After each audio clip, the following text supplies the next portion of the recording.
നമുക്കിന്ന് സിസ്റ്റം അഡ്മിനിസ്ട്രേറ്ററുടെ ഒരു യമണ്ടൻ ടൂളിനെ പറ്റി പഠിച്ചാലോ?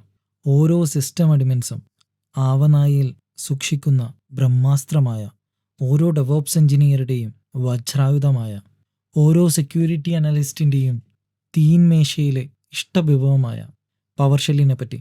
നിങ്ങളൊരു സിസ്റ്റം അഡ്മിൻ ആവട്ടെ, വെർച്വൽ അഡ്മിനിസ്ട്രേറ്റർ ആവട്ടെ, ബാക്കപ്പ് അഡ്മിനിസ്ട്രേറ്റർ ആവട്ടെ, ഡെവോപ്സ് എഞ്ചിനീയർ ആവട്ടെ, സെക്യൂരിറ്റി അനലിസ്റ്റ് ആവട്ടെ, സെക്യൂരിറ്റി കൺസൾട്ട് ആവട്ടെ, ഇൻഫ്രാസ്ട്രക്ചറുമായി ബന്ധപ്പെട്ട എന്ത് തൊഴിലെടുക്കുന്ന ഒരാളുമായിക്കൊള്ളട്ടെ, പവർ ഷെല്ല് പഠിച്ചിരിക്കേണ്ടത് അത്യാവശ്യമാണ്.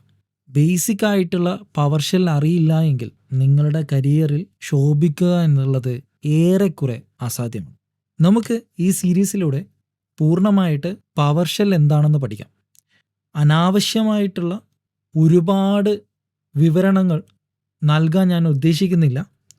പകരം കാച്ചിക്കുറുക്കി വെച്ച ഒരു പാല് പോലെ, എന്നാൽ വയറ് നിറയാൻ മാത്രം പോന്ന ഒരു വീഡിയോ ആയിരിക്കും ഞങ്ങൾ ചെയ്യാൻ പോകുന്നത്. ഓരോ മൊഡ്യൂളും ഓരോ ലെസൺസും ചെറിയ ചെറിയ ഭാഗങ്ങളായി കട്ട് ചെയ്യാൻ ഞങ്ങൾ പരമാവധി ശ്രമിക്കും. ഓരോ ലെസൺസിലും വളരെ ചെറിയ ഒരു ഭാഗം മാത്രമേ ഉണ്ടാവുകയുള്ളൂ.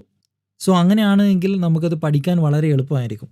സോ നിങ്ങളുണ്ടാകുമെന്നുള്ള പ്രതീക്ഷയോട് കൂടിയിട്ട് നമ്മൾ മുന്നോട്ട് പോവുകയാണ്. നോക്കാം ചങ്ങാതിമാരെ.